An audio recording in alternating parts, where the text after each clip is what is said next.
You guys have an agenda? I printed this out, but Yeah. and it's really good updated one. Thank you. These are the ones that I wear years ago. Let's see, Yeah, do they have good? No. Well, those don't look very, Yeah, But I know I have them on, so I know how to be careful. yeah. I don't get over. I also don't like that, when I get into my car and then I say, oh, I have to drive, I don't feel. Yeah, it's hard to drive. It's hard to drive with the, and the yak tracks. Driving shoes used to be a thing, you know. Yeah. Van Clerk, you sent it to the meeting I know who that is. too. Hasn't he finished that book yet? He's always. I actually started reading a book yesterday. I'm reading a very good book. I'm trying to do something on electronics, at least once a day. Yeah, that's a good idea. It's not easy. We have a lot of minutes. Yeah. Some of them were brief. I will. All right, since it's 5 o'clock, I'll call this to order. I'll let my computer figure itself out. So we'll call the select board meeting to order for January 20th, 2026. And to review the agenda.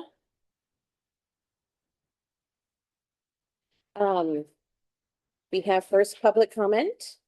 And then next we have review the minutes of the 6th at 4, the 6th at 5, the 7th, the 12th, and 9:30, and the 12th at 10, all in January. We have the poll hearing for National Grid and the Verizon poll. Review and approve the volunteer liability waiver policy and volunteer handbook. Highway Department check-in and plow, we're going to skip over. Dave has been out plowing, and we'll just skip over that and take it off our agenda, along with discussing plowing priorities for town buildings. So those two are being skipped over, I guess. That will be done at a later. Later date, yep. Discuss AI Gemini use in town for town email accounts. Approve the appointment of Christopher O'Neill to library custodian. Approve the appointment of Eduardo Reyes to the Recycling and Solid Waste Committee. Accept fire department promotion of Ridge Trumbull to deputy chief. Sign and retail sign, review and sign retail liquor license renewal annual report for the ABC and the Shrewsbury Athletic Club. Review and sign FY26 Rural Development Fund standard contract form, contract authorizations, signatory listing. And then town administrator report. Is there anything else we should add? Any unanticipated? Yes, we were able to come to terms with the contract for the police chief. So if it's amenable to folks, I would like to add that so that we can get that settled with. I'm okay with that. That's good. That's fine. Okay. All right, so we can do that. I would only say we might want to do that early, so Devin Yeah, can blast just out of looking here at if he that, wants just- to, as much as he's praying. How about if we do that, either right before the poll hearing or right after the poll hearing? Does select board have a, It's just, or do it? we can just do it, yeah. Okay, all right, I'm so with let's go go public comment. first, Yeah. after public comment, okay. Anyone here in the room or online have a public comment, please both raise your hand feature. Mary Lou, I see you.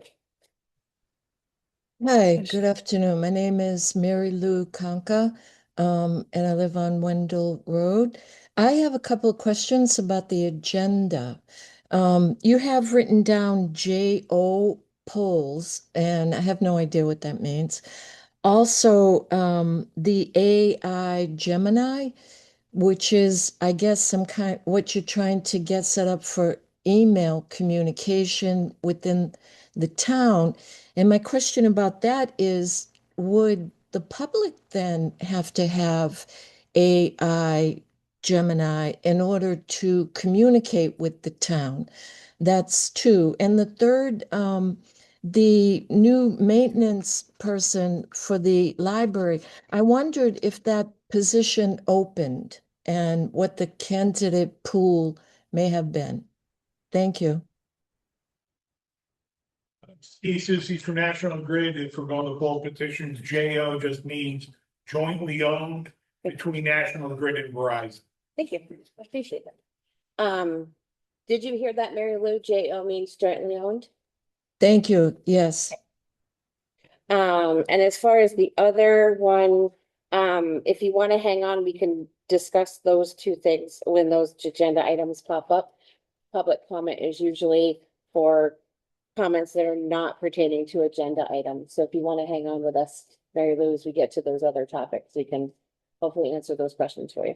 Very good. Thank you. Anybody else have a public comment? Mateo? Yeah, I don't know if Donna brought it to your attention already or not, but the Attorney General's office has been issuing a bunch of rulings on the bylaws, and so they recently approved the data center moratorium zoning bylaw amendment that came out today, and already approved the Safe Communities bylaw and Lake Wyola speed and safety bylaw. So just wanted to bring that.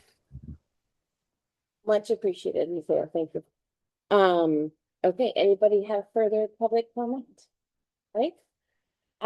As Haley said, we did reach an agreement with Devin Pelletier, our newly appointed police chief contract. So as we need to, that's done in executive session, but we always return to open session to sign the contract. So do I hear a motion to execute the contract with Devin Pelletier as our police chief? So moved. Second, Okay, all those in favor? Carol, I. Stalker, aye. Make Pete O'Neill, aye. I can't sign in red. Congratulations. Would you like to start us off? Yes. 3 copies, last page.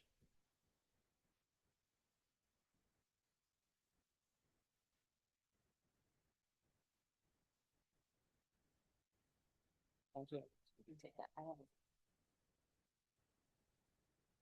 Got it somewhere.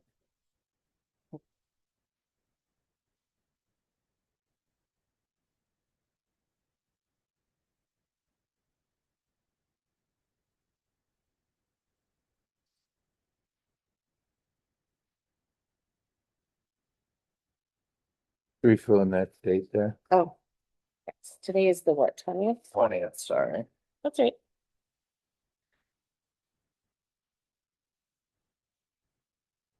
Yes, I will do that.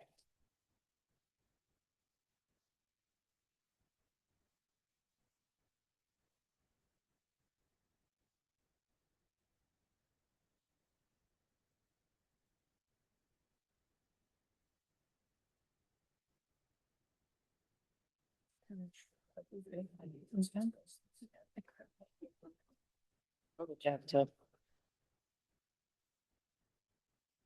This is a nice one. Sharpie pens. And you stick this in. I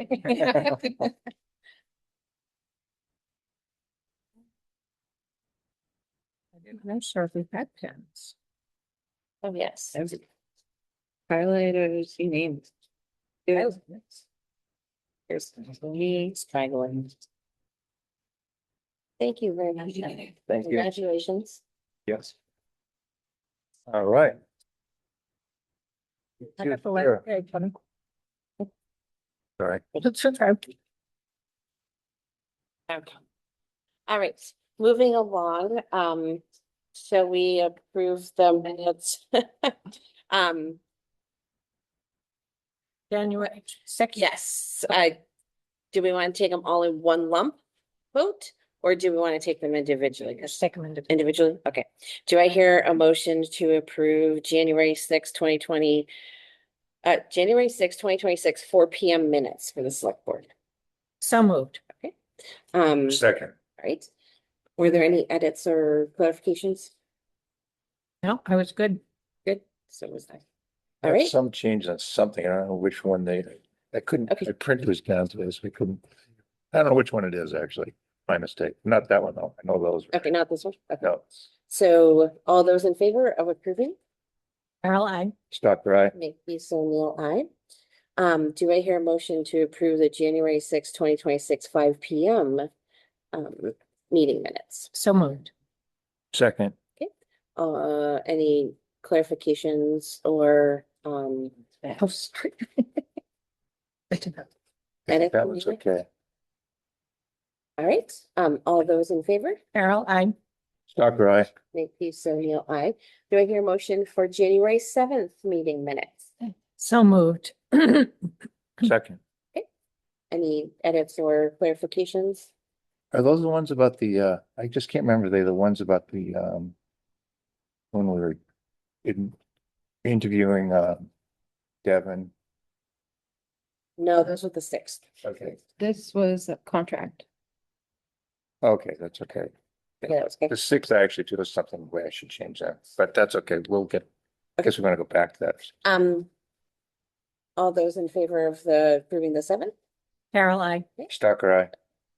Do you want to make an amendment or do you want to make a motion? Yeah, the 6th is two things. One, these are really minor changes. The 4 p.m. or the 5 p.m.? At 5 p.m. And I can't remember what number it is, but it has, it's what one that's BC and all that, this whole bunch of changes.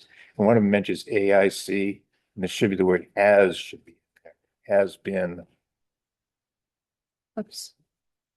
And the other thing is in that was in B, section B, and then section E was, it says the town administrator is this the extension, the select board's an extension of the town administrator.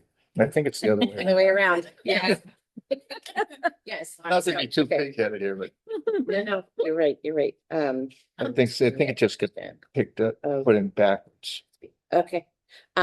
So do I have a motion to revote the approval of minutes for January 6th? So moved. Okay, Second, all in favor of revoting? Carol, I. Stocker, I. Makepeace O'Neill, aye.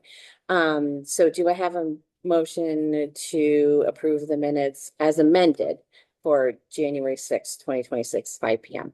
So moved. Second, Okay, all those in favor? Carol, I. Stocker, I. Makepeace O'Neill, aye. Perfect. Do I hear a motion to approve the minutes of January 12th, 2026 at 9:30 a.m.? So moved. Second, All those, any edits or clarifications? no, All in favor?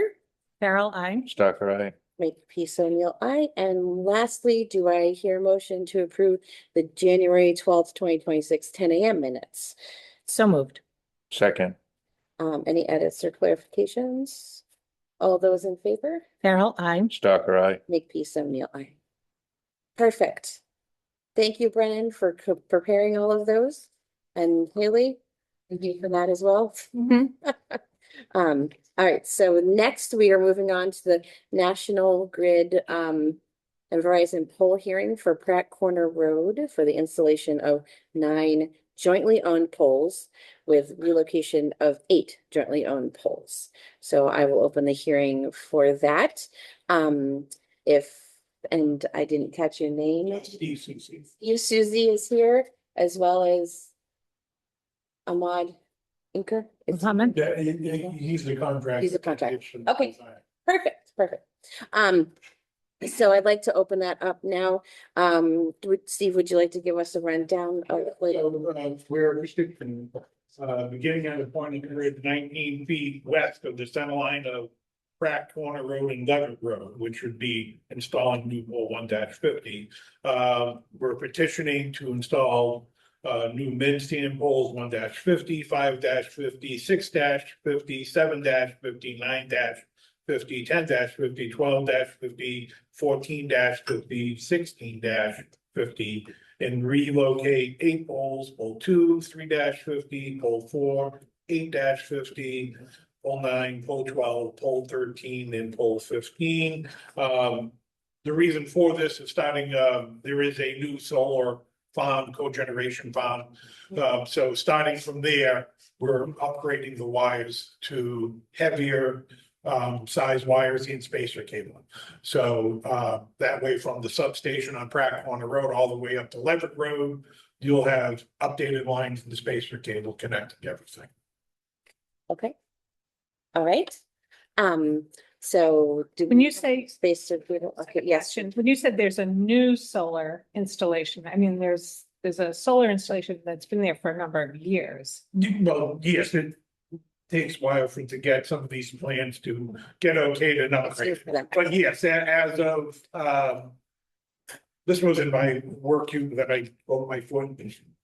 Then I guess when sent to Mohammed or the other external designers that we have, but it was there. I can look up to see when this solar goes. Yes, it might be 2 or 3 years ago that was installed, maybe more, but then it's now we're upgrading all the wires. As And it takes a while, and we just upgraded up, for Leverett Road this year and all through, all the way up to Wendell anyway, so that was done.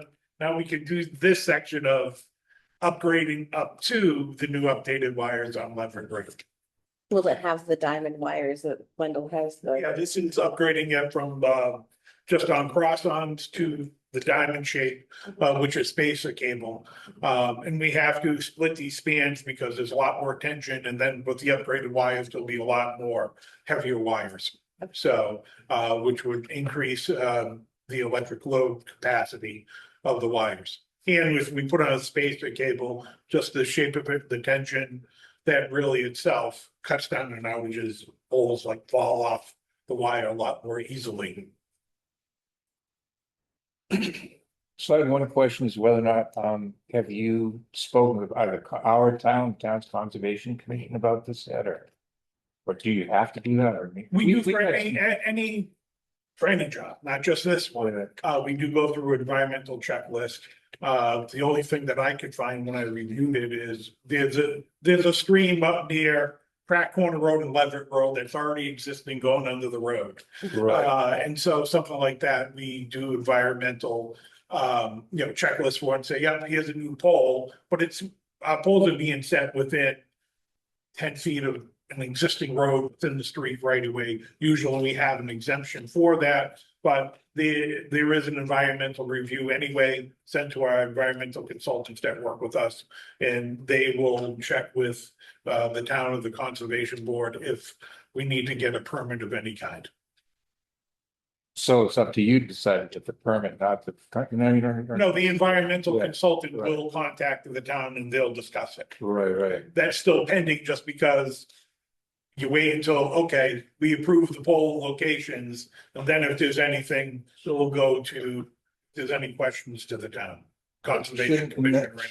I know you don't make these rules, because both those rules seem to backwards. In other words, why would the select board approve those polls if the conservation commission might have to look at them and approve them, disapprove them later? And a lot of them too, it depends on what needs to be trimmed.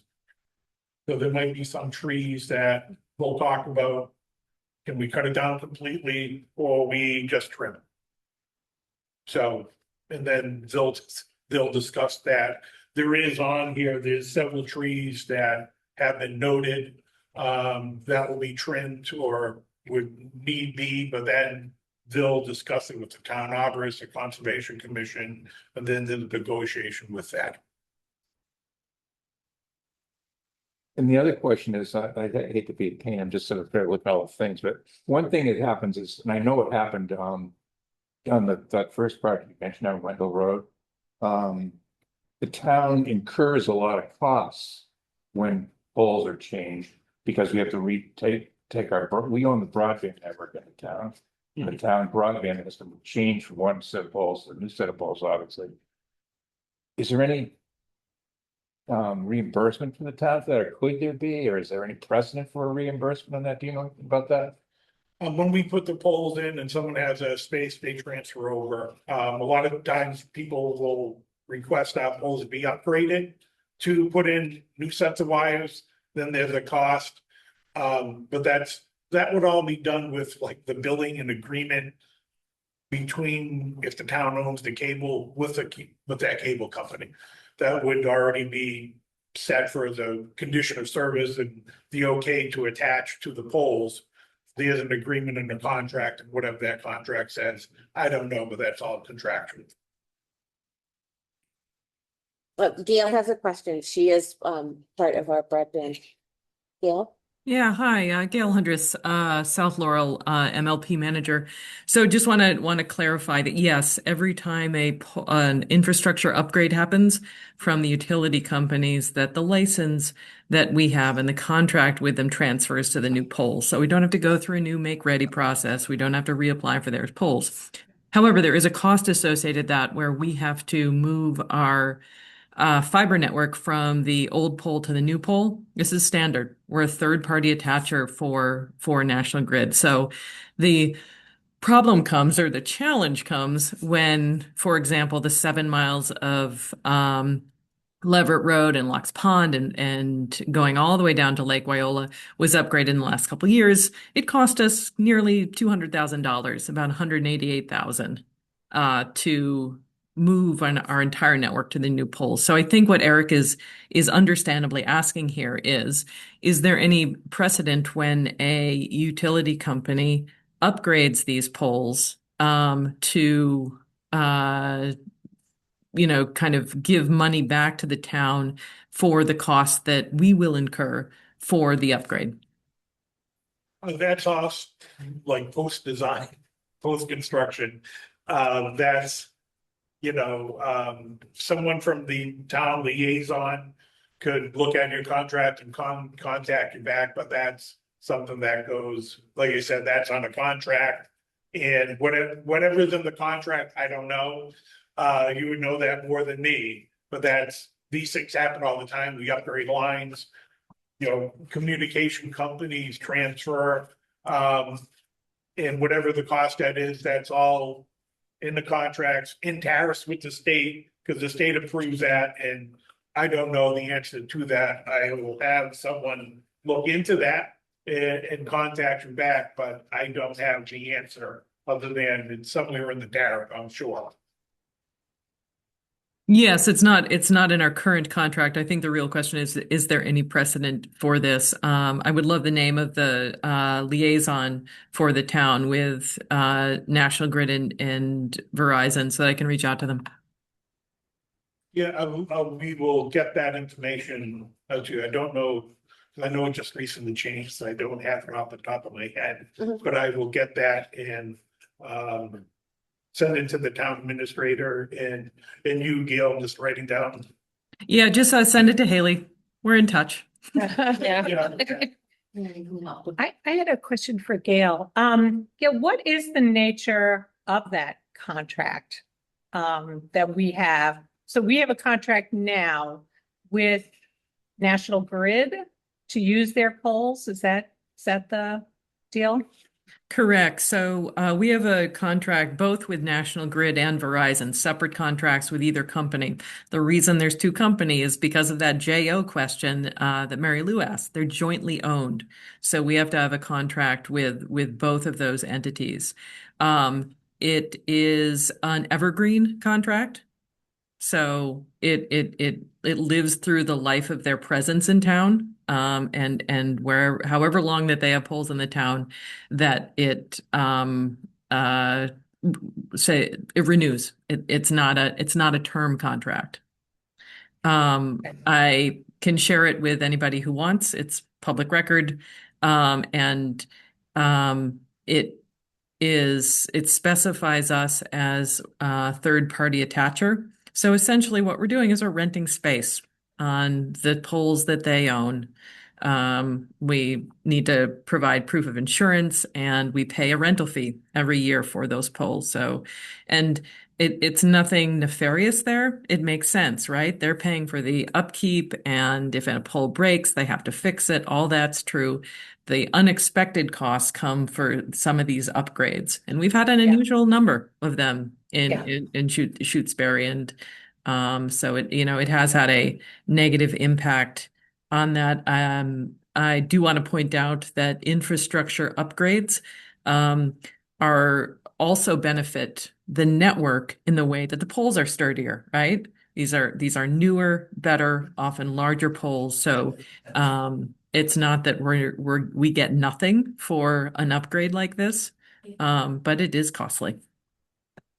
And because it's a municipality, it's a little bit different than a Verizon paying for the use of the pole. I mean, we're a municipal light power company. Plant, yeah. Plant. Correct. It is a strange arrangement that we would never be having this conversation because if we were, say, Comcast, right? And renting the space from Verizon, National Grid on these, it's they're coming to the poll hearing, but also we have equipment on the polls. That's not kind of a normal, but it is something that affects a lot of towns in Massachusetts. Have I tried to get municipalities reclassified as not a third-party attacher and a different kind of attacher? You bet I have. And they threw 100 lawyers at us and it didn't work, but there it is. Okay. Yeah, good. Thank you. We appreciate the attempt, Gail. The town also to be fair, the town also, I believe, gets more tax revenue from the upgraded towns, the upgraded poles. That's correct, isn't it? That's my understanding as well, that every one of these utility pole upgrades means that we get tax money because there's a presence of a kind of, it's not property, but a thing of value that's happening in this town. Yes, it's increased value, yeah. Yeah, and it was not insignificant with that 7 mile stretch. I want to say it was in the hundreds of thousands of dollars in tax revenue that came from that. Yeah, I see Mary Lou has a question, but before I open it to the public, was there any more questions with the select board? Yeah, the other question I have is going back for 1 second to the question of Do the. it so that people can hear. I'm afraid if you're talking that way. Can you hear Eric? I can, Just pretend. Yes. can they hear me? I would think so. For the first time anyone ever said they couldn't hear me. But my question was whether or not I lost my train of thought. Sorry. That's what I was trying to do. Yeah, right. Oh, I know. If there's somebody in town, and I know there is somebody in town who has concerns about the vernal ponds and so forth, and pools, and the poles might be near them, what would they do? Contact our conservation commission, or how do they proceed? So they're That would be it. Have them contact the Conservation Commission if there is for an active job like this. Like I said, when we check, and even designers, there's Mass Mapper, there's the Mass DOT wetlands map, and then we click on those and say, oh, here it is. Here's where all this stuff is. So, like I said, I didn't see anything on here on this particular job, except for a screen that's already under the existing road. If there is, and there's an issue, then the environmental consultant takes up with that. And if it's bigger enough, then if we design it, goes off to them, they'll contact them, get somewhat approval or verbal approval ahead of, okay, here's the pole position here. And a lot of times if we or any of the designers know, like, whoops, we're really near, protected property, or some an environmental sensitive area, then we know enough to say, okay, contact someone ahead of time, and Conservation Commission will say, hey, we want a plan to put something here. But yeah, they call them, and if it's then they'll get to the designers and to, someone from National Grid, the environmental consultants and the job owners, our customer or business connection reps, and then, we'll go through the proper channels. Okay. Thank you. A question too, before I open it to the public, when was it supposed to start? When were you starting to replace them? Well, we get this, and then it will go into scheduling that, And that- yeah, it could be months, yeah. Okay, just check. Mary Lou. Hi, I have a few questions. The gentleman sitting, I'm not sure where he's from, but you used a phrase cogeneration. And I wonder if you could explain that. Also, why does the town of Shrewsbury need 9 new of these jointly owned poles? And is it has to do any relation to solar fields? And my third concern is, and Eric kind of touched on it, that I, if I were sitting at the select board there, I think tonight you're going to make a vote, and I would not vote until consultation with the um, Conservation Commission. The gentleman sitting said something that you have your own environmental consultant, which is probably a private company that you all hired. And personally, I would be suspicious of their outcome. I would be more trusting of the outcome of our own Conservation Commission. And I say that because we're on groundwater, and I know these poles have to go deep into the earth. So that's my layperson questions and concerns. Thank you. Solar cogeneration, like the solar fields, there's power plants that go through the lines, and whether someone is a personal on their house, on their roof, it's cogeneration and feeds back onto our lines, and it cogenerates along with the power plant. And upgrading stuff take a while to get through, but I'm sure this upgrade is due to a solar farm that needs to be upgraded where it begins right at the entrance of the solar farm. So I'm sure that is the reason for this. Usually for anything, we do have an exemption because if there's a road within 10 feet of road, we put our poles and, drive through the guide wires as well. Like I said, and this really didn't have any environmental sensitive areas, streams or wetlands or anything.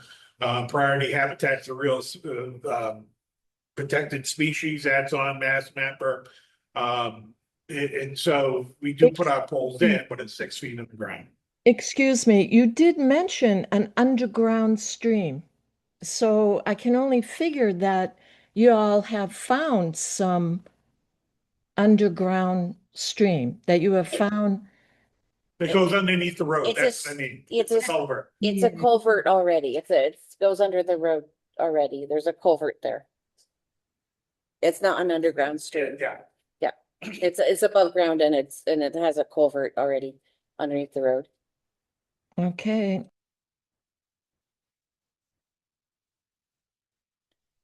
Any other questions? Oh, wait a minute. I'm sorry, Melissa. Could we know who the environmental consultant people are that are going to work with that company? Steve, do you know who that is yet? Not off the top of my head. Usually a lot of someone in our environmental analyst, depending on what's there, they'll go through with it. And if they find nothing, then it doesn't go to The next step. anything else. There have been instances where you go and there is protected area and someone built a house smack dab in the middle of it, and then a full environmental review has to be done. But those are different people depending on its wetlands, depending if it's some hazardous waste site, which I'm assuming Shrewsbury doesn't have many of those, but in other areas like Athol and Wood. So it all depends on what specific issue there is. And That will send the appropriate subcontractor. Melissa, are you voting this evening? You all? Well, we have to talk about that as a select board. We hadn't we were having a poll hearing, I believe, to vote on that, but the three of us have to talk about that when we get to the end of the poll hearing. Okay, thank you. Yes. I had a question for Gail. So Gail, I just want to confirm that it was from your vantage point and the MLP, having updated polls is a positive thing. Is that? That is a good question. I would say I can't answer that with any real data. Our network was working fine on old falling apart poles. It works fine now. It's like it comes to the test when you get this huge ice storm or or something like that. So it hasn't really been tested yet. And I also want to make it clear that our current contractual obligation means that the utility companies can make these upgrades and we pay for them. You know what I mean? Like we move our equipment to the new poles. This is our contractual agreement. So nothing bad or like wrong is happening there. This is how the system works in terms of we'll call it semi-public utilities, right? Of these other companies along with our network. So I Thank you. can ask to jump in, it's not specific to broadband, but it is specific to the poles that have already been updated in town, Leverett and Wendell. I live on a place that doesn't have those upgraded lines. And West Pelham Road loses their electricity far more now than Wendell Road loses their electricity. It has to do probably with the cutback of those lines too, when they put the poles in there, they're trimming as well. But they're also stronger, right, there's a different type of cable. So from a personal experience level, I think there is a benefit to upgrading the lines to something that is more stable. And poles last about 70 years or so, a lot.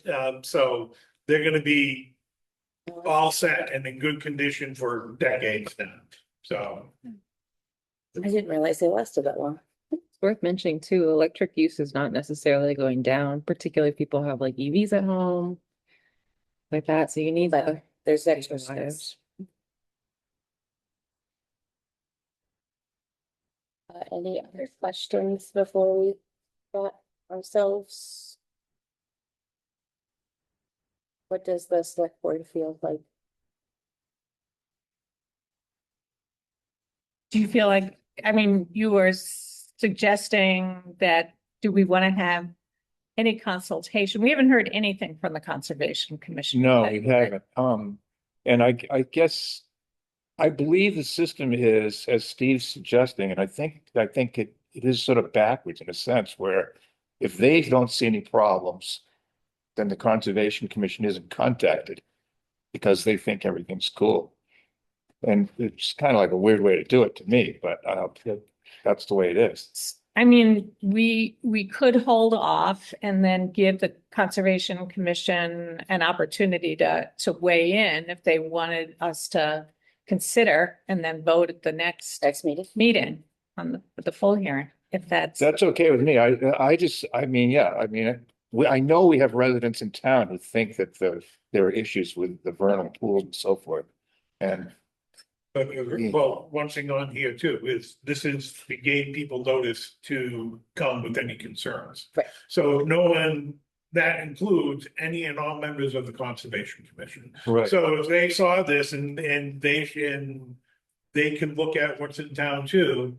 I would assume that they looked at it because they're the Conservation Commission briefly and said, yeah, there's nothing here, there's no sensitive areas. Like I said, if someone has a specific area they're talking about other than, well, we check, there is no vernon pool.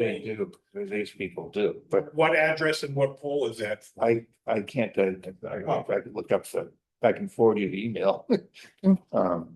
But I was just looking to see if maybe Concom talked about it on their last meeting. Mateo might have a comment about Oh, that. but yeah. So the Conservation Commission did reach out to this project.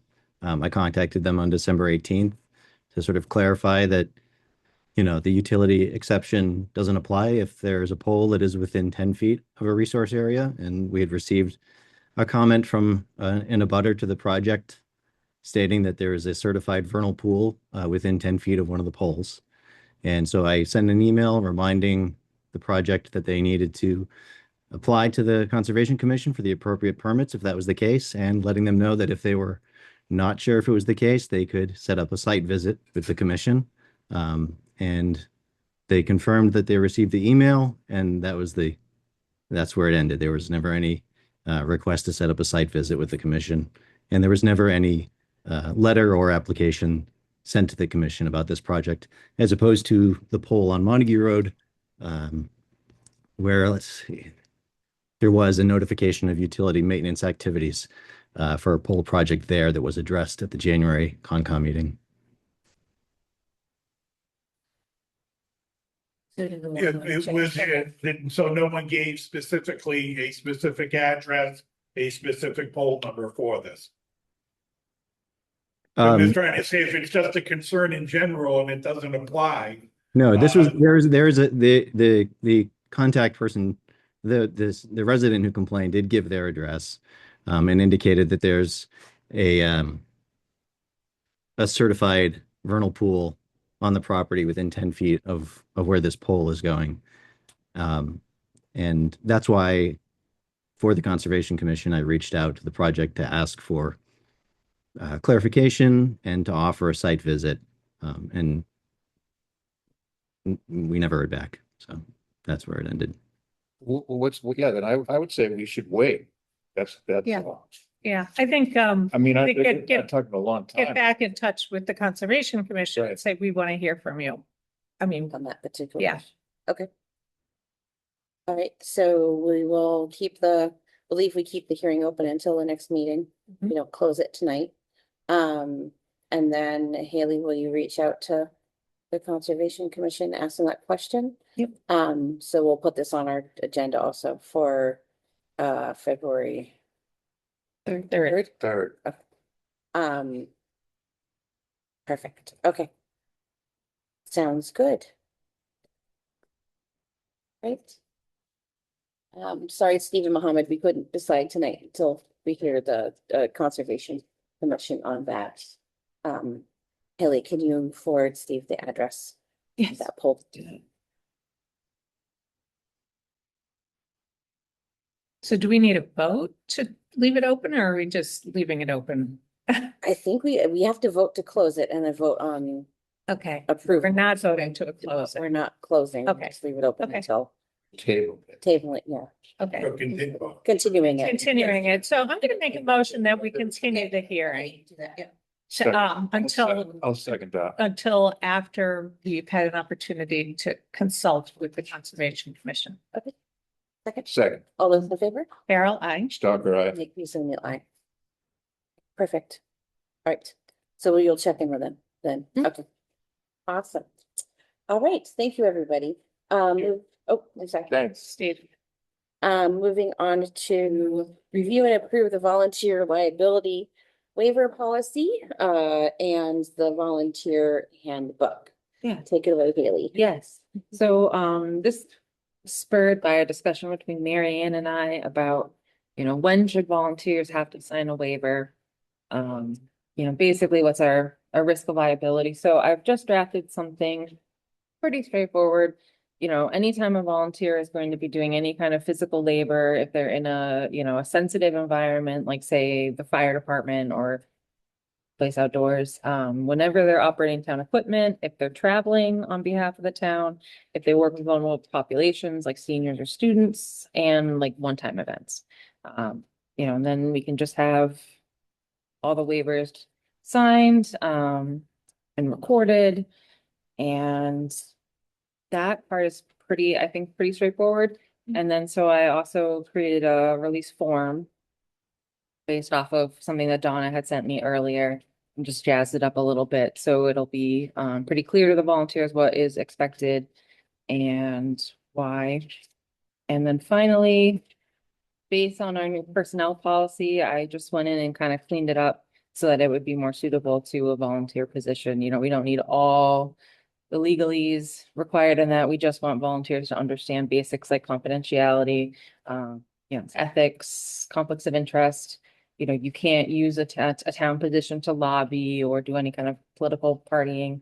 What we expect about harassment, using of town resources, health and safety, and, you know, and so on. So it's pretty straightforward. I've done things like this, you know, in Amherst and Berniston. We worked with a lot of volunteers at the senior center. And it's just always good to have people sign something that says we expect you to act a certain way, and to reduce our liability. So it became a So they aren't necessarily people like, let's say the library is moving from one point to another, and there are 50 people moving books around. Someone hurts their back or slips on the ice or whatever. Is it, I mean, do they have to? For me, I would say like if I was coordinating that activity, yeah, I would probably just have everybody sign the waiver, go over it. I wouldn't necessarily maybe go over the handbook so much if it's a one-time event. But then once you have the waiver, you can, you know, they're set for however long we want to go until we redo it. So I personally would, especially for something like that, because if somebody did say, oh, you know, I hurt my back, or, you know, unfortunately, we're very litigious nowadays, so it's always good to cover yourself. But I think it also, for me, the value of things like this is the liability covering, but it's also setting an expectation that like, we expect you to kind of work like this is a job. You know, sometimes when you get volunteer help, you know, it's like, well, I'll show up when I want to, or, you know, I'm going to Florida for the next 4 weeks, and so I can't do my volunteer shift anymore. And this, I think, kind of sets a good expectation that like, we're relying on you, and that's a two-way street. So this would apply to anybody on a committee. I mean, right? All. We have a separate thing for committees. This to me, volunteers means like someone helping at the library. It means someone, you know, volunteering with seniors if they were doing like a program. Say you had an ice Okay. storm and you needed volunteers. for Yeah. that. A painting Yeah. project would be something like this. So not necessarily that same like political category that a committee member has, but more of like a helper. Because when you're on a committee, you're considered to be a municipal employee, a special Right. municipal Especially, employee, right? Each has slightly different. So I think it would be good because it is a little bit making that distinction, but just saying if it's a volunteer, that. Yeah, so Defining it's the just like just defining a volunteer, right? So it's not, this does not include special municipal employees Or elected officials. or Which elected are actually officials. employees. Yeah. Right. That we fall under Right. the employee part. But it's just making that distinction is, Okay. um, I agree with that. So who else would it be So- besides, then it is Well- basically people working for the library. Yeah. or. That's, Well, what- Well, we have Well, people the who town volunteered to got to- come in here to paint this that's true. weekend. That's true. So, but, just with the conflict of interest, so we all take the course and we all have to sign, you know, that we've taken the conflict of interest course, but I don't, you know, saying volunteers must comply with the state ethics law, I mean, that seems to me, how are we? We must avoid situations where your volunteer service results in personal gain for yourself or a relative. I mean, That can happen. It depends. I mean, so you're gonna be working with volunteers mostly in like your community-based programs, like your social departments, you know, like a school, like public health, like senior centers. You know, sometimes it is the case that somebody volunteers and then they think that that entitles them to special treatment because they're a volunteer, so they should get first priority and whatever the case may be. I think I could soften the language though, to your point. I yeah, definitely could do I that. guess it's just, what is the application? And if we say if they have to comply, are they then? It's out there, maybe define it a little bit with some bullets if we want to list it. Well, I could Or our conflict of interest policy, which would There be you go. easier to do than I think, and less jargony than the state. And that's a more modified version. the town, yeah, the towns, because ours is based on the Do state. you have another copy of that thing there? Do you? I make copies. for you. Oh, you make. Yeah, well, no, I mean, I make copies for myself, so you can take that one. Oh, actually, that was my copy, but that's okay. You can look at it. I have it on my computer. Oh, you have it Yeah. there. I don't have it. Trying to keep my bag light. Yes, yeah. Could we make it sound more like a programmatic? Yeah. Distinguish it from on. Volunteer. These, but you've already defined it as special employee to Yes. Yeah. go rather than an ongoing Mentors or special kind. like a little pocket of a group of things. Appreciate that. No, I think it's good to have the safe, so. Yeah, I feel like Yeah, and Mary Ann, I mean, because the library does use volunteers, did she review this? I mean, did she? No, not yet. I thought I'd just Oh, notify okay. you guys and see if Okay. there's a consensus on Doing language. it, yeah, yeah, no, I think it's the risk, we have the risk management hat, right? As part of our job. So I think this falls under that nicely. so I'd say not vote on it tonight, it's like give you any other comments directly to you, since if you didn't have a chance to take a look at it, and then maybe run it by, Marianne? yeah, Yeah. just because she would be I'll try to think, do the school Schools, they have their own. separate. I'm trying to think of who else would have volunteers. Maybe the COA? No, they wouldn't. They're a committee. Yeah, it kind of depends. Like if they're doing more programs, then they would want to, for sure. And because you'd have to be Cory checked too to be volunteering with seniors. I think is there Yes. anyone, I think she does the main number of volunteers. Only things I can think of is, during an ice storm or something, we may ask volunteers to help out in this way.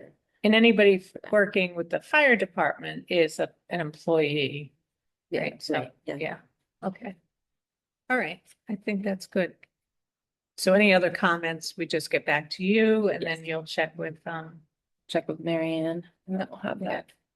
I do see Penny's hand, Penny. I'm sorry, my dog is barking. It's hard for me to hear. I think you recognized me. This is Yes, I Penny. did. I'm sorry. Yes. How does this work for the crew that, sorry. She thinks my husband's coming home. Hold on just a sec. in here.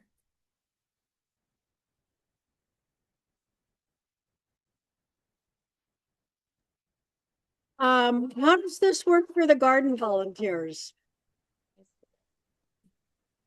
Well, they're volunteers, but it's not operated through like a town department. Right. So I would say it doesn't necessarily fall within this. This is my thoughts, like more for a town department or a town. Turkey trap. Yeah, if you're a private group of citizens, you wouldn't have, that's a lot more paperwork. On the other hand. However, they are on there's town a group- property. There's a true. group of a dozen people that have been caring for the town gardens for 15 years now. I mean, yes, It we're, might apply. But it's not really under the auspices of anybody. I mean, we don't, but if a volunteer I'm only thinking of this because you're talking about liability and litigation. I don't know.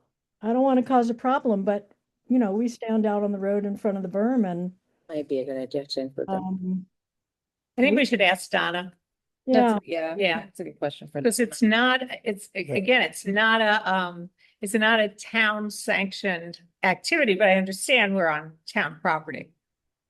I mean, you do run the risk, it seems to me, of like, at least a little bit to me, so this is like a little bit, really? You're gonna you want me to take these books from the library to there and you want me to sign a piece of paper that's 6 pages long? It's like, I'm gonna, part of me just goes, wait a minute, Right. Yeah. Right after the ice storm of the big one we had 2008. The one thing we didn't have, and the one thing that Walter had to, and the emergency management had to, was turn away people. Because there was no form or, like a waiver, right? Mhm. The storm might have turned out better on our end if we had been able to use the people in town that have the tree experience, but we weren't able to. So it is important to have something if you're going to be Right. doing something, right? That may be a very specific one based on those sort of things, but it was just an example of where we had, like, we had to wait, and National Guard had to come in and do the stuff that maybe people in town could have gotten a head start on. So I think it's important to have some sort of a waiver, being the risk managers we are. And Yeah, I mean, it's a good start, good questions. I have one more comment. When you let people vet it, it might be worthwhile to let a couple volunteers look at it. Oh, that's a good idea. Okay. Are you volunteering, Penny? A volunteer is volunteering. Oh, my goodness. Volunteer, I would volunteer, but it's, She has to So- sign it before she does it. it's good to hear from the people that are being affected by what you're implementing Yes. to make Right. sure Right. it all makes sense. Exactly, and that the tone is right, because, Yeah. the idea is not to make it sound so draconian that you don't want to work, but Right, yeah. right. So, But appropriately so everyone's safe. yeah. So they feel safe, exactly. Okay, thank you. Thank you. Okay, so we'll put this on our next one to check in if it, okay. All right, Continue this one. too. continue this one. All right, so what did we say there's next? This was a third, right? 2, 3. Okay, now going to discussing the AI Gemini use in the town's email accounts. Wanna come up? Yeah, come up, because it's very hard. We really have to project because people have been thinking about us, so that's why like talking behind us is. I'm sorry. Just bring people, we should have brought Steve up to the table. people. Yeah. I brought this up, the Forbes article was broadcast through CPR. And it poses the threat, but doesn't detail what it is.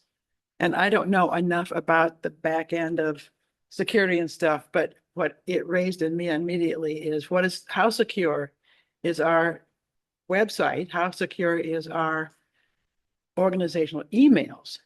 Particularly where it says that AI Gemini is capable of copying any document that is in an email sent through the Gmail. Which, right away I'm thinking town administrator, FinCom, treasurer, how perilous are we put out? You use it a lot. And I wonder if you could use other things instead of Gemini. I mean, AI is all over the place. What I fear is the invasiveness or the possibility of invasiveness. And I don't know enough about that to know if that's a real technical threat or not. And if the town is willing to take the risk and keep it there.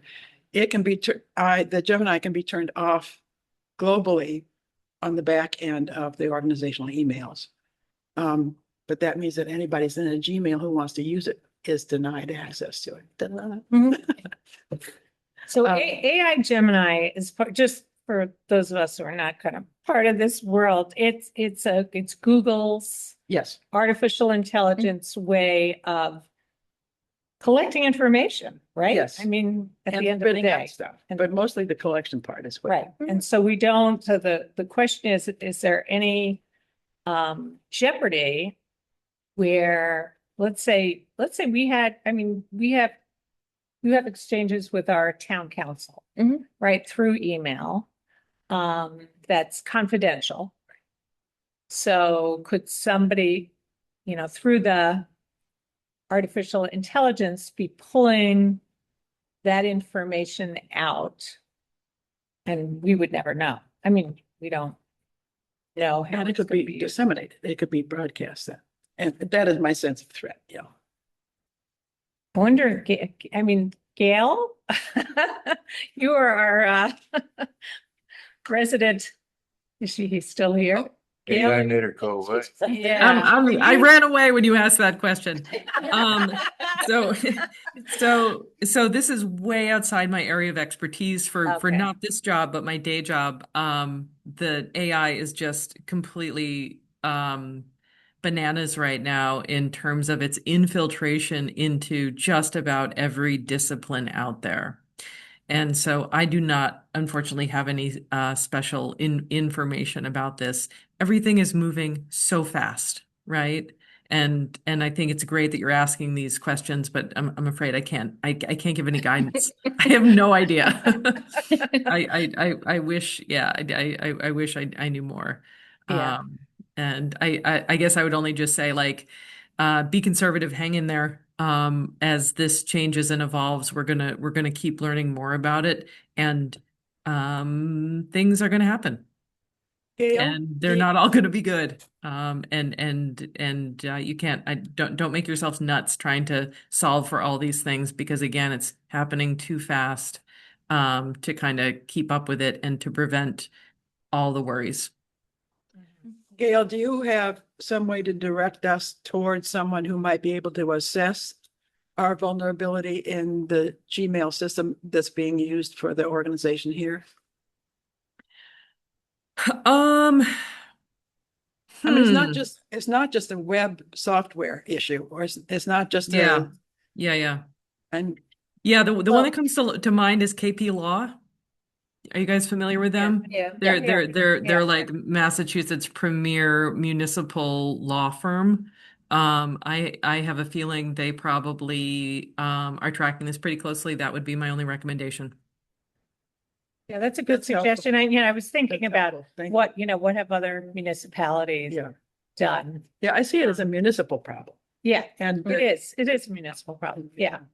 And there's others too, like there's Copilot for Outlook and there's Chat GPT. ChatGPT, all those ones do similar things. right, Mhm. but that's Um, not our, No, I understand. Well, if you have Microsoft Office, you have Copilot on your computer. It's in those programs too. right, but our Gmail, our organizational Gmail does not use that. Correct, because Google and Microsoft are separate, but if you don't use Gemini, Microsoft has their own Got it. Yep. Copilot. Yeah. And so you could, and just the fact of using Google does open you up, even if Gemini's not there to document harvesting. So can I ask, Haley, how could you give us an example of how I you can might give you use it, just so A we lot of understand? examples. So I would agree. I mean, AI, Google, any tech company, they want your data because that's how they make profit. So yes, to your point, there is some risk in that, but I don't know necessarily that it's a greater risk than someone clicking on a bad link, or someone getting an invoice and then saying, oh, I forgot to pay this and putting in when it's fraudulent. I don't necessarily know that it's any greater risk than those things. And I would say based on some folks' tech skills, that's a likely possibility. But the things that I like about AI and in particular the Gemini is, obviously we have the Google Suite, so everything's integrated. And what I might use it for is, I might upload the Mass Municipal open meeting law, and I can upload the entire open meeting law. And instead of having to go line by line, you could say, well, what does the open meeting law say about this situation? In this case, do I have to, post this meeting or not? And it'll skim through the document and it'll tell you. I could say to AI, gee, I'm working on a volunteer policy, and here's a PDF of my actual employee handbook, but I need to simplify this so that it's suitable for a volunteer. And then it'll spit something out, and then I might say, oh, I don't really like that, or I don't like how this sounds. So let me just change it, and I'll add my own flair. Or I might get an email from someone, and I think, oh gosh, this person again. And AI can help you kind of, make sure that email sounds the right way you want it to. Can you take out my tone? I don't, I want to make sure that I'm being as neutral as possible in this email. So can you help me take that out? So in that case, it works like spell check or grammar check. Yeah, In that, Yeah. right. Yeah. And then outside of that, so say I take our FY26 budget and I want to say, well, I need like a rough estimate. What can I expect expenses to be next year? It'll run a financial forecast for you. Or I can take the expense report that the accountant gives me, all the expenses year to date, and I can say, give me the percentage of this budget, or what are some trends that are in this budget? How many accounts are at 100% or at 0%? So I mean, so much. And there's other platforms too, like Google also has a Google Notebook LM. So I can take, say you need me to research, I don't know, something about conservation. I can take a bunch of resources from the town, from outside. I can put it all into my notebook and it'll spit out, a timeline of all the events. It'll make a video for me. If I don't want to read all the information, it'll make me a video. It'll make me, an audio clip that I can just listen to. It'll sum up all the information, So it's endless and it saves a lot of time because the one thing that I have definitely found is that, when I come in and I'm like, oh, great, it's Monday morning. And then it's like, and then there's like the 50 emails from over the weekend that I have to sit through, and to be able to say, well, I don't have to spend as much time on that because I know I can just cut some of it out. I kind of liken it to a calculator. You wouldn't think twice about putting in 2 + 2 and hitting enter. You don't necessarily need to think twice about saying, well, how long, if I just search Gemini, how long do I have to keep personnel records in the state of Massachusetts?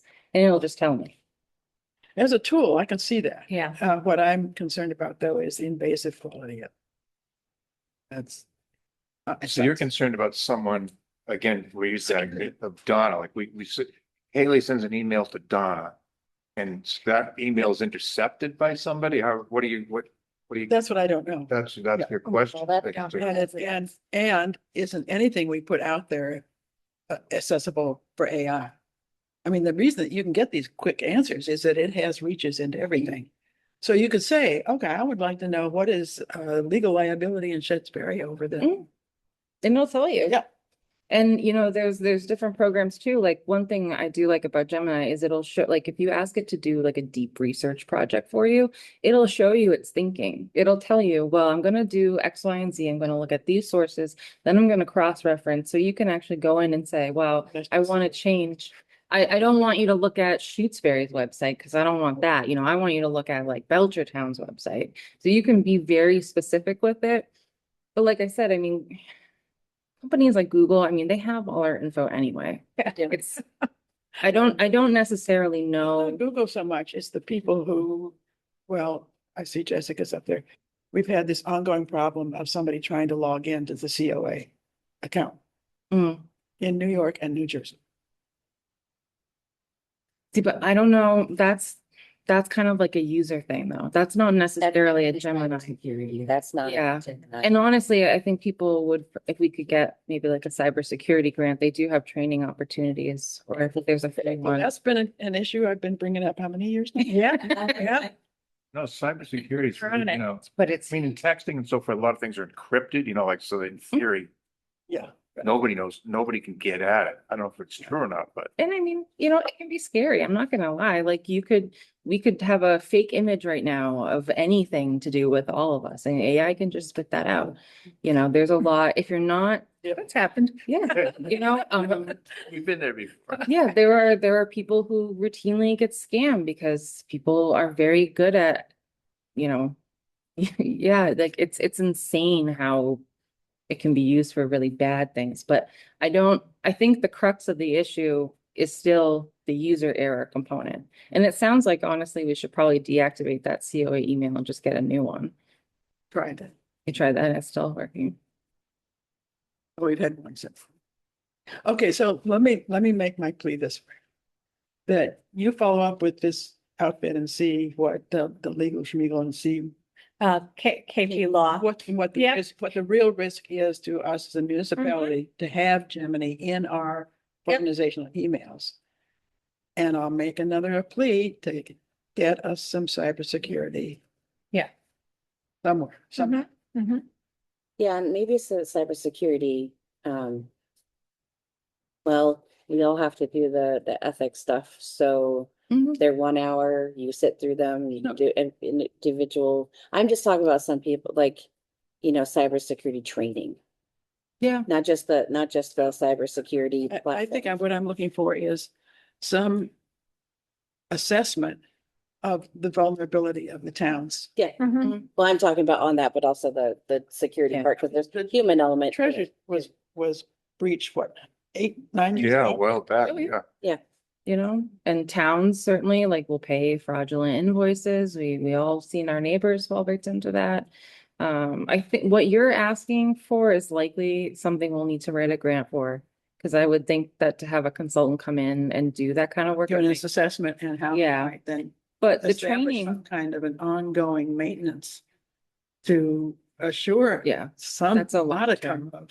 but I think in the short term, either we can get a trainer or, I mean, even if we just talked about some very basics, like do people know, like click the sender button so that it expands and you can actually see what the person's email is. So okay, so that might be, so an outreach education for all of the users Mhm. of It the takes the human attitudeSpray.org. And in each account individually can have Gemini turned off. Mhm. There's that choice. There's that option within each account. So if they don't even want to mess with it, they can. Yeah, you don't have to turn like I have it. Every time I send an email, Gmail email, it says, do you want to join Gemini? I say, no. Oh, so you can turn it off. But you can't turn it off. Yeah. Right. I don't Google in my personal life. Yeah. Yeah. Nothing is connected to Google for me.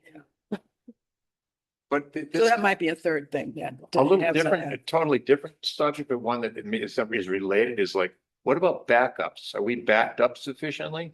Everything backed up or no? I mean, I keep my stuff on a hard drive that I back up on to like a thumb drive.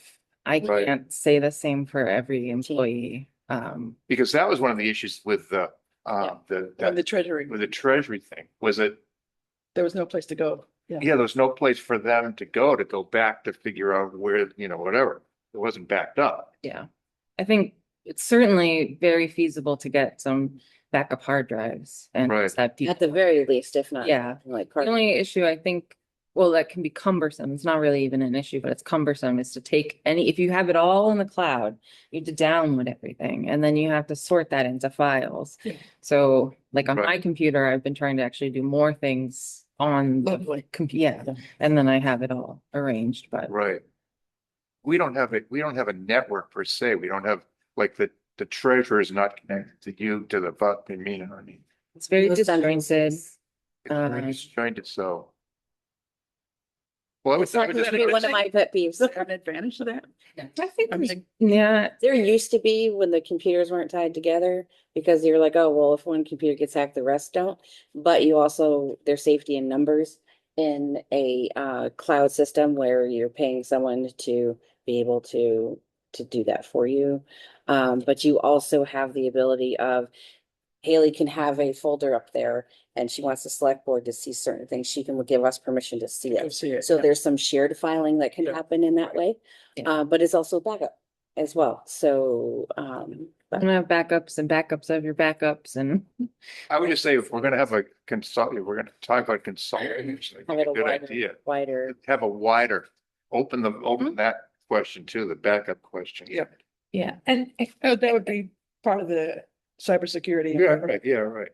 with all of this, we're not alone. Oh, No, absolutely. So I just, I don't think we need to. and we're not gonna solve our whole invent, thing. right, right. And so, I think we should talk to the people at FERCog if they, and MMA, and KP Law, and just, and see, because, I mean, maybe nobody in our little Franklin County community is addressing this and thinking about it, but I find it hard to believe that if we didn't go a little bit further afield, well, that we would was find. I did really go to great workshop FERCog. at the MMA. But last year when I went, they had a presentation on AI in municipality and Yeah. they had, I think it was Foxborough or something like Central Mass, where he had used ChatGPT to create a schedule of vehicle maintenance for the town. So uploading all the vehicles information and then having it cross-reference what the best way to maintain those vehicles and what schedule you should be on. And that's how he did. And that. so that was an example, right? So there are advantages, but again, my point is that we can do a lot, but but we should be talking to other people too. Yeah. It's- I did ask FERCog several years ago, since they do county and regional, Mhm. did they have any other towns that had, for which they would have some kind of a security? Could we get a team? Could we be part of membership? And she said that the need of every town is so different Hmm. that they were unable to even draw a profile of what that service would look like. And she suggested a AI particular. could do that. with a- Yeah. I think times have changed. I think, I think it's worth getting an updated, Yeah. having an updated conversation about it. I We- pass it. yeah. Which public input do we have? Hi, Hi. Meryl. Oop. Yeah. I thought you were looking at hands raised. No. Not yet. Melissa, you told me to hold on. I just have a general question. Okay. Okay, so first of all this talk about AI, again, as a layperson, I only understand it as artificial intelligence. But my question is, who do we know, like the exact people who are behind this AI Gemini? Yeah, that's a big question. I mean, We know Google's behind it, but who's behind Google? and I'm not trying to be comical. I'm sorry. My second. I know. It's just, yeah. Wicked. It's wicked. My It's really second- new. If only Mary Lou, if only we knew. It's a lot we don't know. Where did this cup of Oh, water that's wow, you falling don't know, by but you're Niagara gonna- Falls come You're from? gonna work with the company that you don't know who they are, but that to me is too risky, number one. Okay, so then we as ordinary residents, ordinary citizens here, you have a lot of information on me in your folders every which way. Am I at risk? Are we at risk with this AI who we don't know who owns it, people? Mary Lou, the AI will only work on prompts that you give it. So, there's, you personally, you might interact with it that way. I think for the most part, no, like there's not really a risk associated. I'm not gonna look. I can't even think of an instance where it would have to be that individualized. It's broader questions, more of like, what do our neighboring communities do for AI policies? I'd probably search AI for that. That's the kind of broad stroke that we're really talking about. I'm not speaking about me particularly, as an 7 o'clock individual. upstairs. I'm saying the She's got record, somebody to recommend for her membership. the records that you all hold, Haley, would you ever be like having these in front of you and questioning AI about them, and then voila, AI has Right. So Right. again, it's only gonna work off what you give it. If you don't upload it, it doesn't have it. right. Right. So I think Mary Lou, we're not experts. I think we need to do more research. I think we could go on about this, but we really, we have a lot of investigation to do. So I appreciate your questions, but I think Meryl's anxious to Questions, and they don't know that we'll ever understand it. Yeah. 100%. It's hard, it's complicated. it is complicated. Thank you for recognizing me. I just wanted to reinforce the fact that Haley said she's going to be at Mass Municipal at the conference, and that's an excellent place, even if they're not having presentations on this issue, to talk with your colleagues about it. And I think Law. KP Law and some of the other legal teams issue white papers on topics. Yeah. So Yeah. I would check all that stuff out closely and talk to as many people as you can, and you'll probably get a lot of good information that way. And some free information. Yes. It's all free, so that's the way to do it. We like Thank you, creating. Meryl. Great What's point. that? Thank you, good point. Yeah, you're welcome. When is the MMA? It's starts this Thursday. Oh, well. Yeah. All right.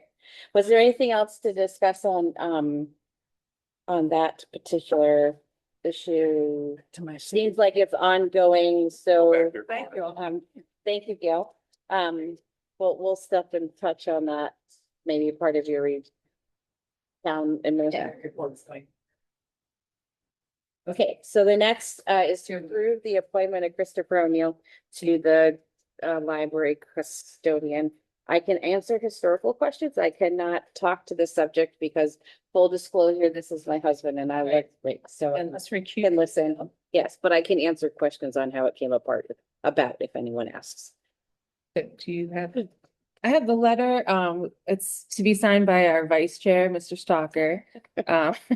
So I didn't, The AI write it? yeah, I did not write this one, although I think it was copy and pasted. The old AI. That's right. So essentially, the position is library custodian. It's involves typical custodian things with the new building, bathrooms, touch surfaces, entryways. It also includes some snow removal duties. It is only, the position, not it, sorry. Chris would only be scheduled for 4 hours a week. And you know, a lot of the snow removal would have to be dependent on if he was available. But yeah, So what was he working in the MN Spear building? Yes. so yeah. Or, Yeah, so for 4 hours a week? I don't know if it was 4. Not that. Okay. So this is, these are additional hours for the custodian. Yes, to be paid from a different line. Well, actually, no, sorry. Let me backtrack that. It's the same custodian line. Okay. So this is just an expansion, or I guess, I don't know that the MN Spear position was really solidified in the same way. So this kind of addresses that gap. So was it included in this year's budget? Yes. This, we're just doing this and we're just assigning, but it's already in the budget. The hours were accounted for in this current year. Yeah. We just need to Custodial sign the budget. appointment. Okay, and the custodian line shows up where? Say. I think it's under In like general under town government. hall? General Yeah, government? it's right where that cluster of like office supplies is. It's in that section. And I could pull it up. That question. I just It's on curious. On the, it's its own line on the budget. It's its own line, okay. It's on it. I was just trying to, figure out sort of why we're doing, why we have to do a separate appointment. I don't know, Oh. that's, Well, I think as I understood it is, if for some reason we ever wanted to split the two, or if Chris said, I can't do these extra hours, Uh-huh. you would have the option of going in and looking for I see, a okay, unique position. okay. All right, I'm fine. So I'm gonna make a motion that we appoint Christopher O'Neill as the library custodian for 4 hours per week. I'll second that, but I do have a question about the snow removal part of it, but we can get that later, I guess. Or that could be part of the discussion. Okay, that can be part of the Yeah, discussion. you're the vice chair. so- I am the vice chair. Yeah, Before I sign this, that's the vice, yeah. right. So, I mean, that seems to me there's a little vagueness about the whole snow removal policy in general in the town, like in this building and just everywhere. Yes, Except maybe the highway department plows the roads, we know that. we do know that. So what do we know about this general topic? So we did postpone Right. that topic for another day. I would say, I think primarily what the core difference is that I understand it is when you're a highway operator and you're plowing, you're in your vehicle. Right, If you're doing custodian type snow removal, you're outside, you're on the sidewalks, you're doing all like the entryways. I right. think that to me is kind of how I've wrapped my head around what the difference between the two roles is. One person's not really getting out of their vehicle, one person's not in any vehicle. But I don't know if that answers your question. Well, I guess my question, let's just get an example. What happens if it snows now and it's on a time when Chris can't be there? I'm not speaking against Chris, obviously. I'm just sort of saying, well, I'm just asking the question. Well- How does the front walk get shoveled here at this? Brennan will do it, Devin will do it. I don't usually do it. I ask Brennan to, or Devin. I've done it a couple of times. She's done it. I would say that really is a question for the librarian.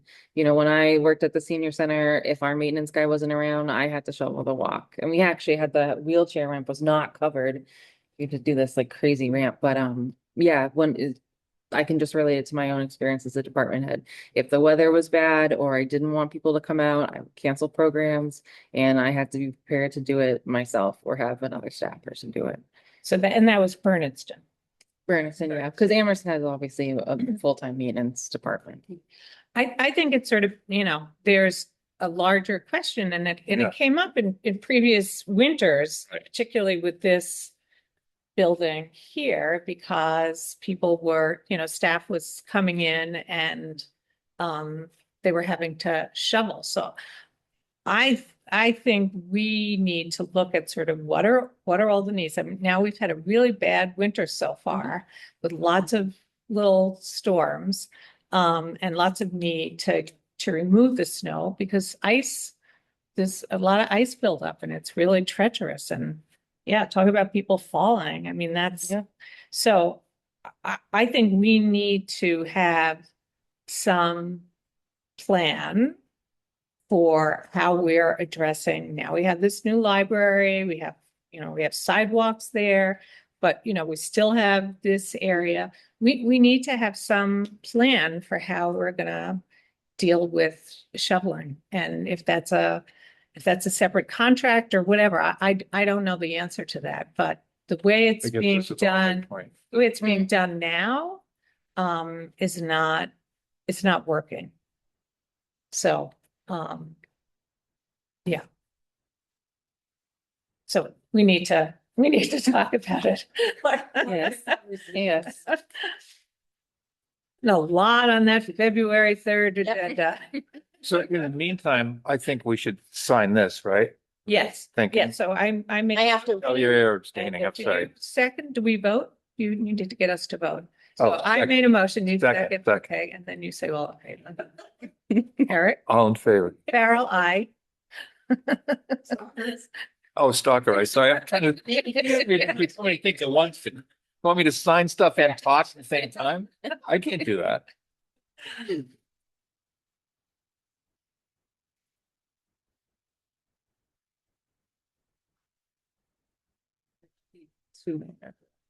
Oh, wow.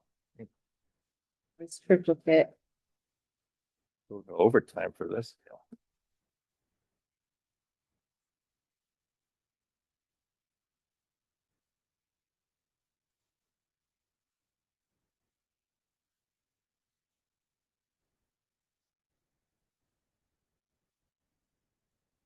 All right.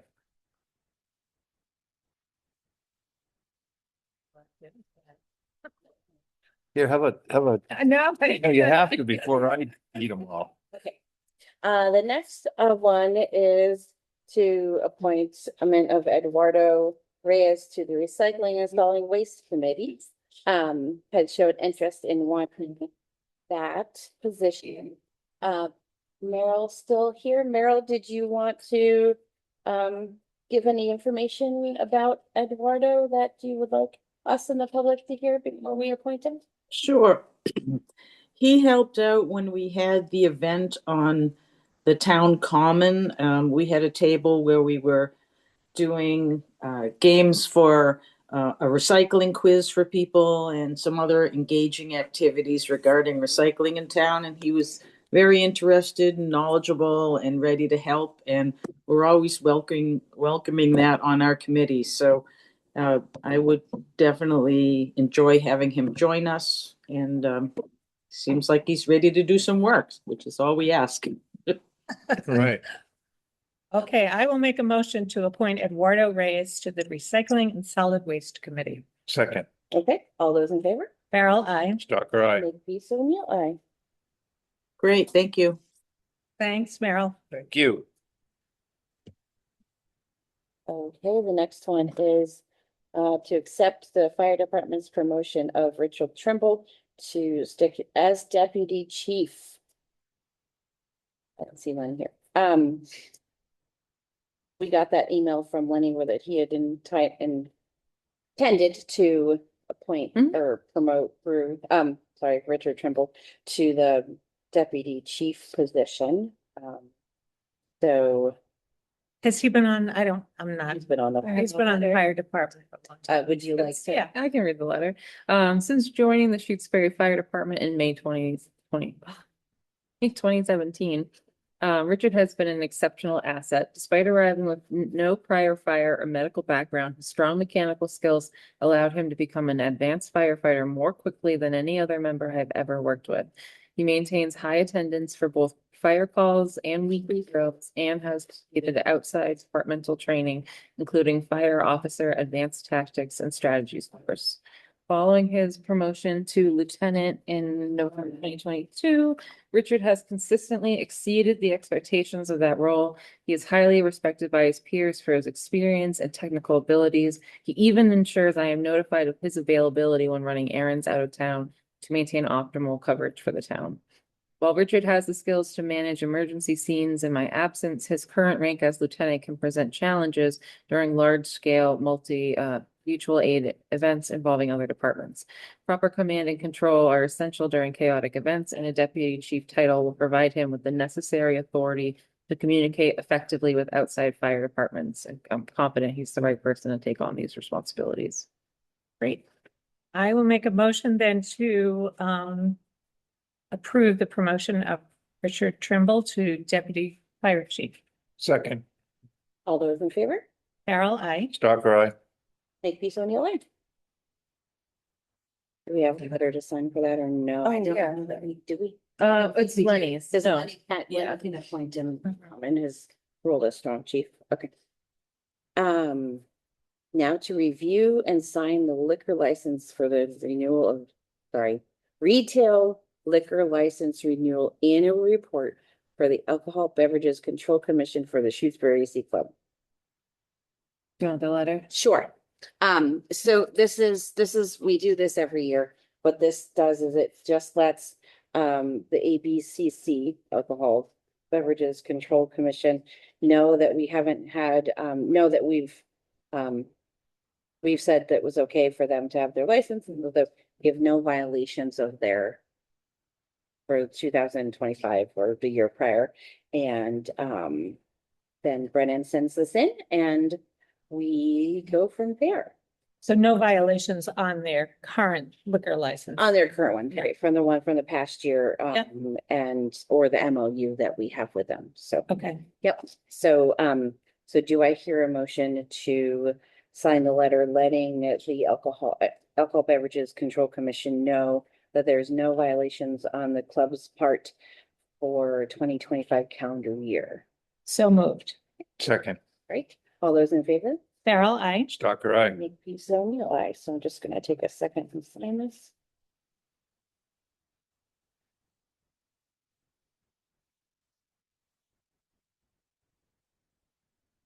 Full places. So this will conclude this and then, once they, we all three have to sign that one. And we all three have to sign this one.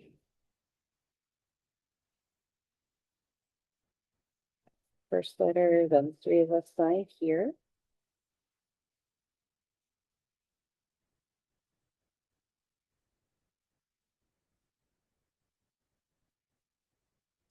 Okay.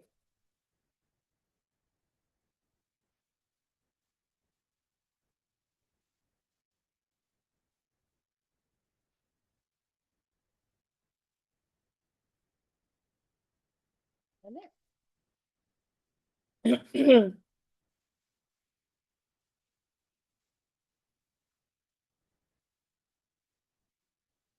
This one goes between that. Okay. And that one. Yep. Thank Brendan for keeping track of all that stuff. Yeah. It was Yeah. very, very helpful, Really. very smoothly, so much appreciated. And to the AC for their participation. And the next is sign and review and sign FY16 Rural Development Fund Standard Contract Form Contract Authorized Signatory Listing. Yes. This is the rural development funds that we were awarded the 81,000. That's a state contract. Do I hear a motion to execute the contract for the rural development fund? Yes, and it's not the dam and seawall grant, so they're two separate grants. Okay. So this one was. the Stormwater. Stormwater, right, okay. I will, make a motion that we, sign the FY 26 Rural Development Fund Standard Contract Form and Contractor Authorized Signatory. Sting. Second, Okay, all those in favor? Farrell, I. Stalker, I. Makepeace O'Neill, aye. You could make the box a little larger. I know, I love these, I love forms that are just. And it's funny because a lot Town of of the stuff, Shutesbury would be like this little space like this. You go, how am I gonna write We're Shutesbury? almost there. it's also, I thought they were doing mostly electronic, so I'm surprised they're still sending this. Yes, kind of contracts. Yeah, um, I also agree. Yes, because actually the dam and seawall grant, that was. Yeah, wasn't that, yeah. Yeah. They all have to be different, slower in some ways or. Okay, now on to the main event of tonight, the town administrator report. If Brennan can host the image, I did do another snapshot for us to take a peek at for expenses through December. He's there. I don't think so. I don't see him. Yeah. I know, Been's text having him. dinner. Alright. Oh, no, it's- Oh, okay. He heard me. I made that name.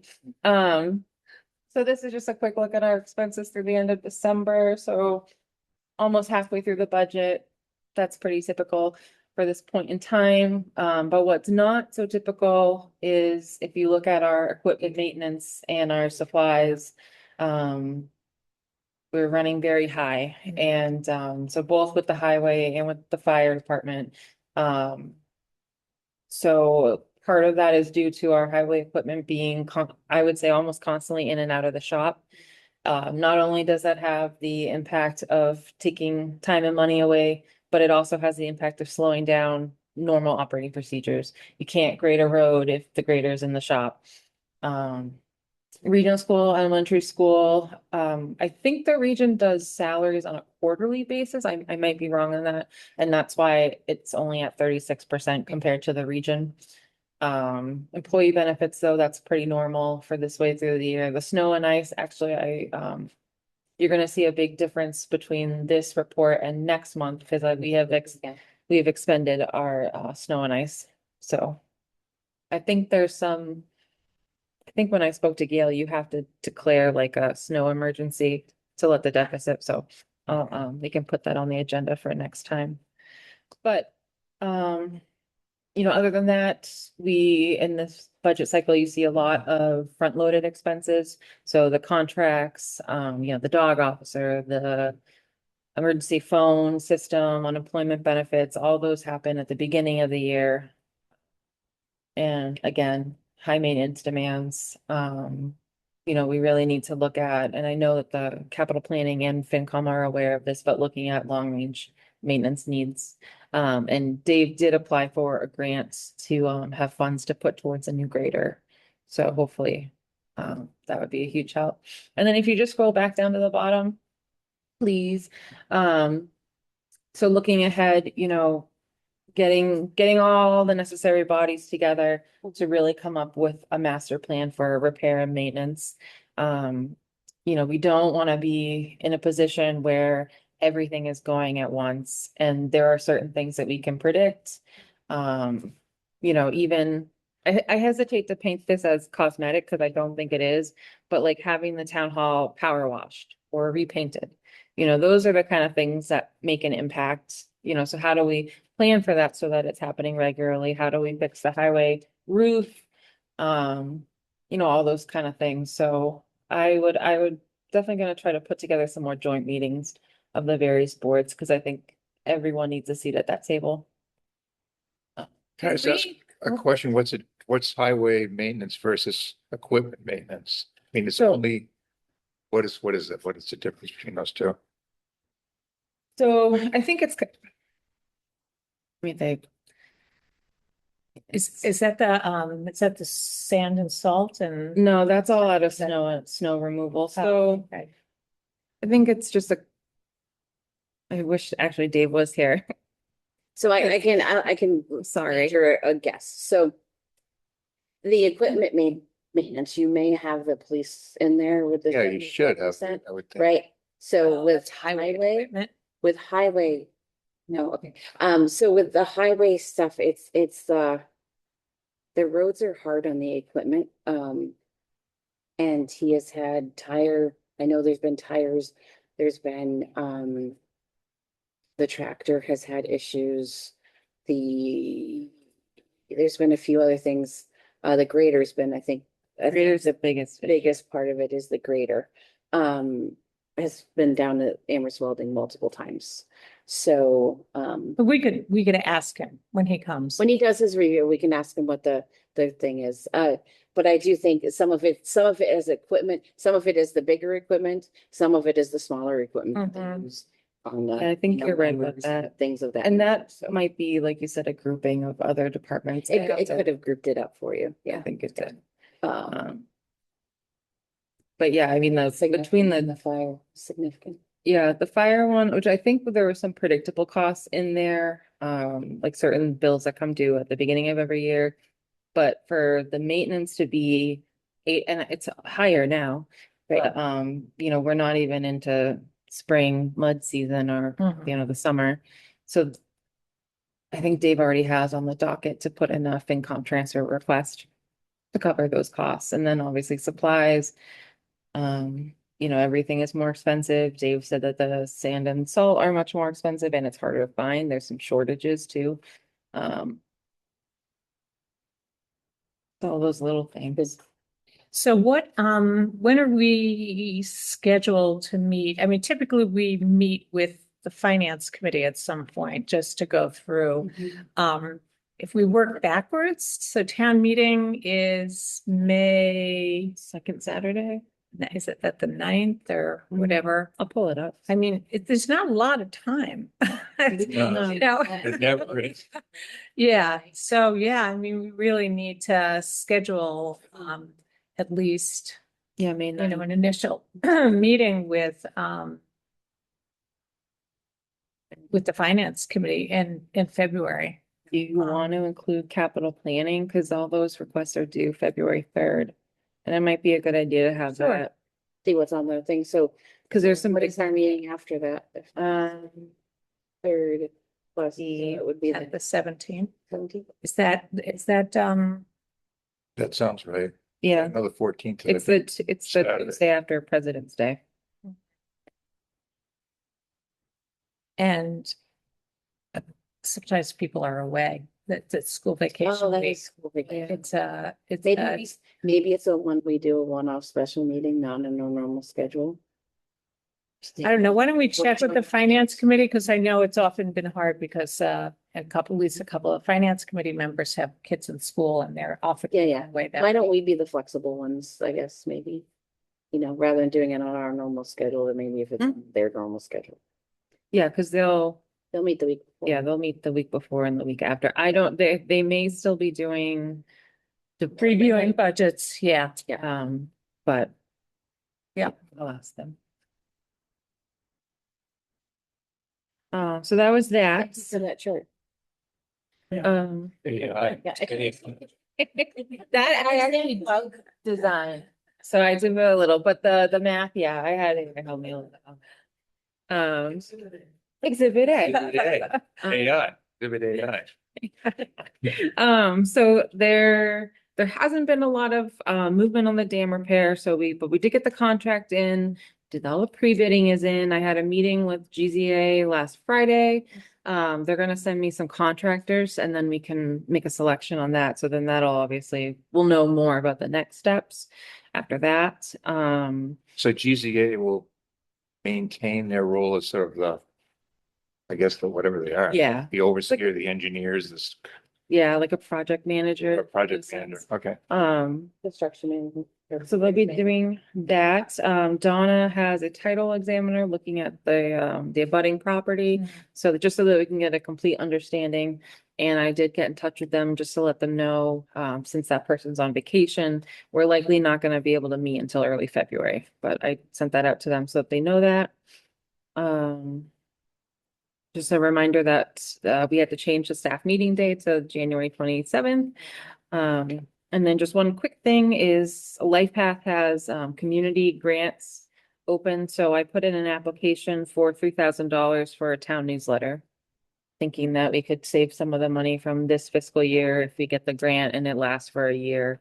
And we could do like 3 issues. We'd have to put together like a newsletter committee, but that's easy. That's doable.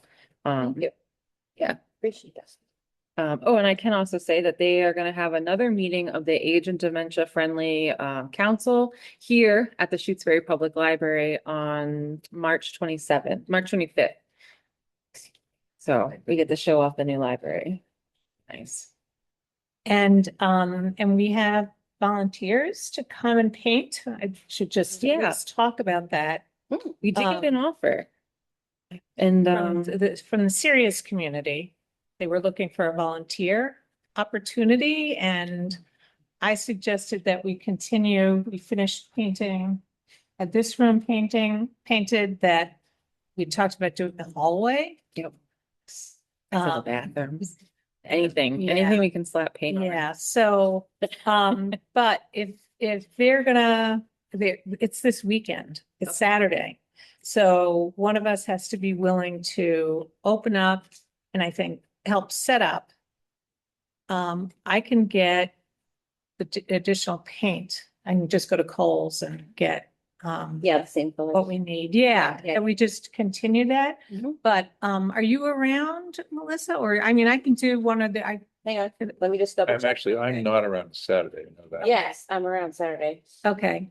So I think, Brennan said, is he still here? Brennan, what time were they gonna, be available on Saturday? They Did said they- Saturday from 9 to 1. 9 to 1, okay. Okay. Um, Well, that's not too- so I can get the paint and have it here, Thursday or Friday. So. And yeah, so this is a case where we're gonna have them, they really should be some supervision. I'm willing to come and stay. I don't mind. I mean, if you want to split the difference. Okay, you know. why don't we do that? Yeah. So you for part of the time and I'm here part of the time? Okay. Whatever And, you'd like to do. okay, Do you want to do, are you morning or afternoon? 'Cause I could meet, I can do either one, Oh. whatever. Just to make it. Why don't you do the first and I'll do the second part? Only because then you'll open up and then you can just show me, because I've never had luck like opening and closing. the taller ladders in the custodial closet, so. Okay, To grab. okay, all right, that would be great. And then, I just want to know, Or someone take down all the, I was just thinking that, yeah, so we should get it. clear that out. And with their drop clause, or do I need to get more drop clause? Probably check and see what's here. yes, we should look and see. what's- Okay, all right. I'll do an assessment Okay. and make sure that we have everything that we need to. Yeah. Okay, great. So you'll be here for Yeah, I'm here 9. now. So Brennan, did you hear that? Melissa's we'll meet the painters at 9 o'clock on Saturday. I see Okay. a hand up, too. Gail has her hand up. Amy, you referred earlier to possibility of grant for cybersecurity. What does that mean and can we go get it? Oh, I think the application portal comes out this summer, but they do have cybersecurity grants that the state offers. So yeah, we can definitely pursue that. Okay, I think it was in July that it opens up. thank you. Okay, so we're all set for Saturday? I'll just bring my laptop and just Okay. have laptop time. Good. As opposed to all the other days of your life. Well, but when you're distracted when you're. Well, we could have TV, could show a movie. That's true. Watch TV. Okay, Is there anything else? now I'll make a motion to adjourn. Okay. All Second, right, all those in favor? Darrell, aye. Stalker, I. Make peace of new life. Okay, Thank you, everybody. thank you.